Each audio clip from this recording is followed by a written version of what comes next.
As we get closer to Endgame, let's look at some scrapped Marvel movies, and this is The Amazing Spider-Man 3. Crisscross. Oh, here we go, yo. Crisscross.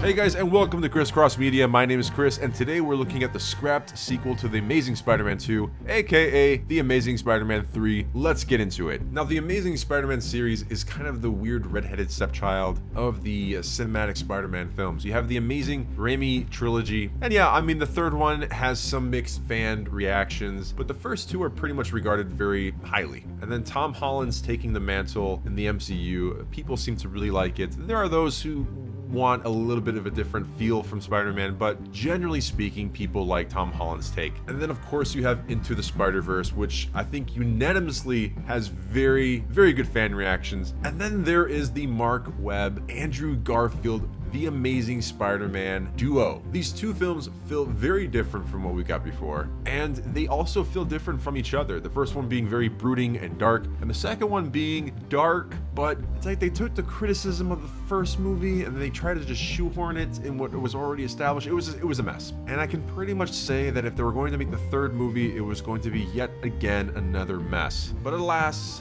The Amazing Spider-Man 3 was scrapped, and here are some of the things that we could have gotten in this film. So Harry Osborn would have played a much bigger role in this new film, presumably being the Goblin or the new Goblin or whatever it was. We would also explore the darker side of Peter Parker, his grief over the loss of Gwen Stacy. He feels very responsible over her death, and instead of just dealing with it like any normal person, what he decides to do is explore the science of bringing people back from the dead. And how would he do this? With his spider blood serum. That's right, he would have found ways to bring people back from the dead with his own blood. For example, Captain Stacy, which was Dennis Leary's character in the first Amazing Spider-Man. This character was supposed to be back in the movie, being reanimated by Peter Parker. I wish I was making this up, but I'm not. Also back from the dead was Chris Cooper's Norman Osborn, which at the end of the second movie, we're supposed to see a severed, preserved head of Norman Osborn. So in this film, it's just assumed that that idea would have been carried over, and we would have either seen Norman Osborn as a talking head being carried from place to place, or Norman Osborn with a mechanical body, which does make sense because the Oscorp Spider Slayer robots were supposed to be in this film, and it just kind of makes sense that they would give him a robotic body as well. Another scrapped concept from the second movie was Mary Jane Watson, who was played by Shailene Woodley, and this actress actually filmed a bunch of scenes for the second movie, but they decided ultimately to just focus on Gwen Stacy and her death,